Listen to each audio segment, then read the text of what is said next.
Hi guys, thanks for joining me for another story time. This book is a little bit different than some of the other things I've read. This book is called Enough. It's about 20 protesters who changed America. So you might see in the news right now, there's been a lot of protesting going on. And protesting is nothing new to Americans, and we've been doing it a long time in a lot of different ways for a lot of different reasons. So I wanted to share with you this story. So it was written by Emily Easton and illustrated by Ziyue Chen. And it's called Enough.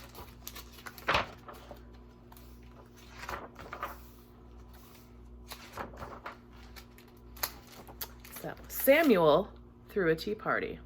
This is Samuel Adams, and you may have heard about the Boston Tea Party, where they threw a whole bunch of chests of tea into Boston Harbor to protest taxation without representation. The amount of tea they threw into the harbor was like $1 million worth in today's money.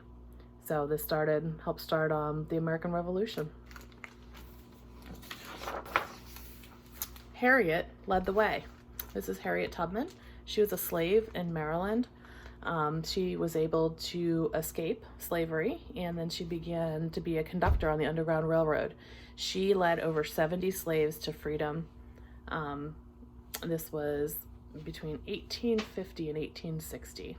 She kept going back to Maryland where she was a slave and helping to free other people.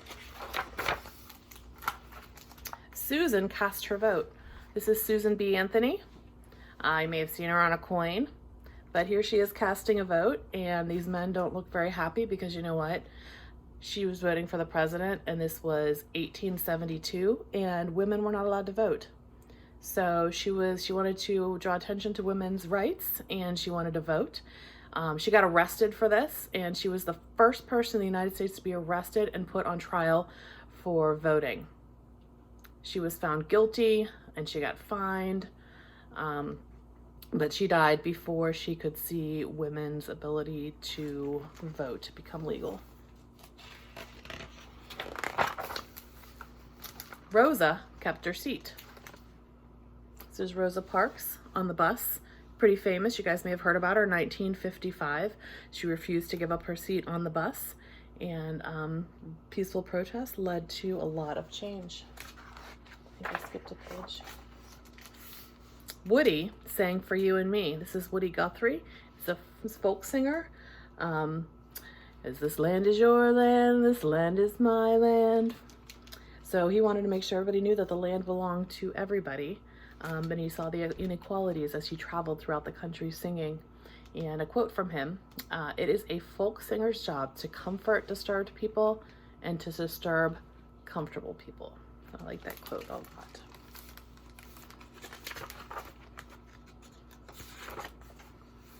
Here's Ruby. Ruby went to school.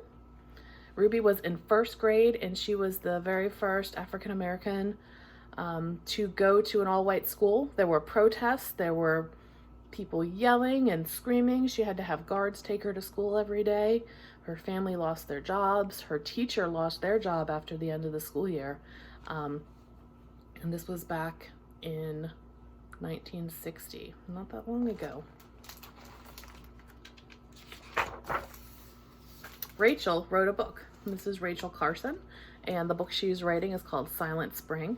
And she actually went to school in what is now Carlow University, and she was working for the environment. She saw what pesticides and pollution were doing to our environment.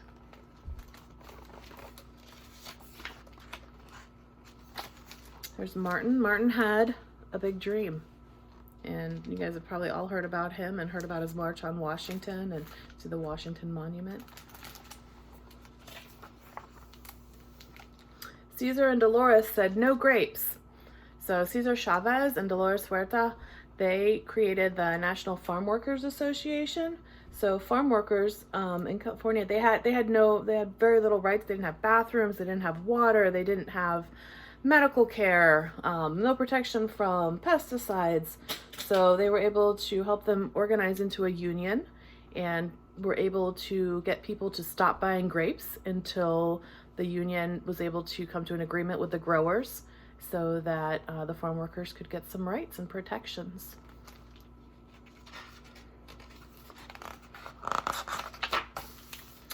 Muhammad refused to fight.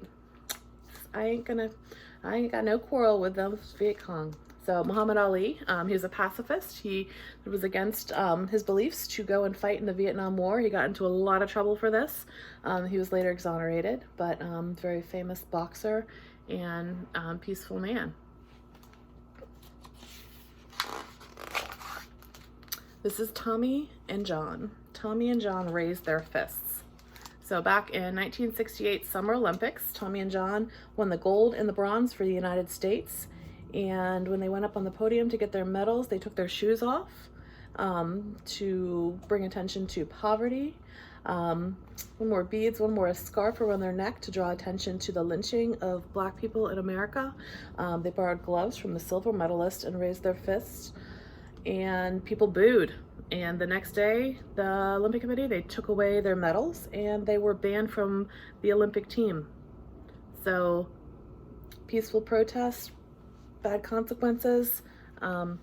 Nowadays, they are looked back on with a lot of respect. It took a lot of courage for them to do what they did at those Olympics.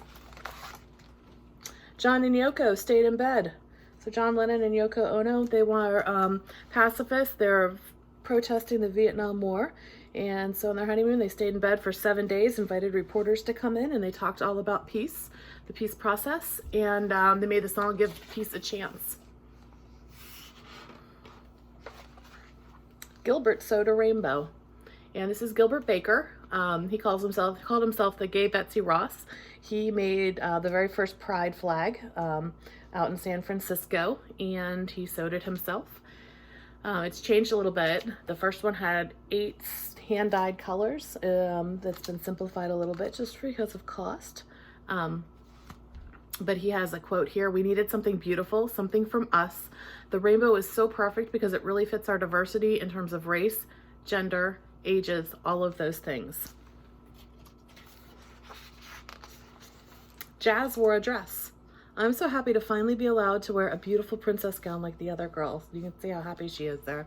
This is Jazz Jennings. She wore a dress to her preschool dad's night costume party in 2006. It was her first time being able to dress as a girl at school. She was born with a boy's body, but she knew that she was a girl in her mind. And so she's been a huge advocator and big trailblazer with the LGBTQ community. Colin took a knee. There's Colin Kaepernick. He's quarterback for the San Francisco 49ers. He knelt for the first time in 2016, much to a lot of people's outrage, even though other people did take the knee and other players took the knee. They came under a lot of scrutiny for their peaceful protest. He wanted to raise awareness about police brutality against African Americans. And with the protests going on now, you can see it's still an ongoing issue. America said, "Time's up." This is America Ferrera. She joined together with a bunch of other Latinas and celebrities, Eva Longoria, Penelope Cruz, Zoe Saldana, and other women in Hollywood. She found Time's Up to support women who are hurt or held back by men within their fields, within their careers and the industry. So they raise money to help these women and to bring attention to the problem so working women can feel safe. Parkland demanded never again. So these are a bunch of students from Parkland, Marjorie Stoneman Douglas High School, and they are protesting to have more reforms to help keep children safe in school. Their school was attacked in 2018, and they began becoming very outspoken about gun rights and legislation, and to protest all the way up into Washington, D.C. Some of the Parkland students, there's a quote: "Everyone's voices matter, and we want to help educate people and inspire them to speak up for what matters." Ryan Deitch.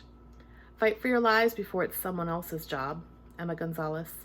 "And we have been silent for too long as a nation." David Hogg. So 20 different protesters. This isn't nearly everybody who's protested in the United States or every different cause, but think about how you can fight for what you think is right.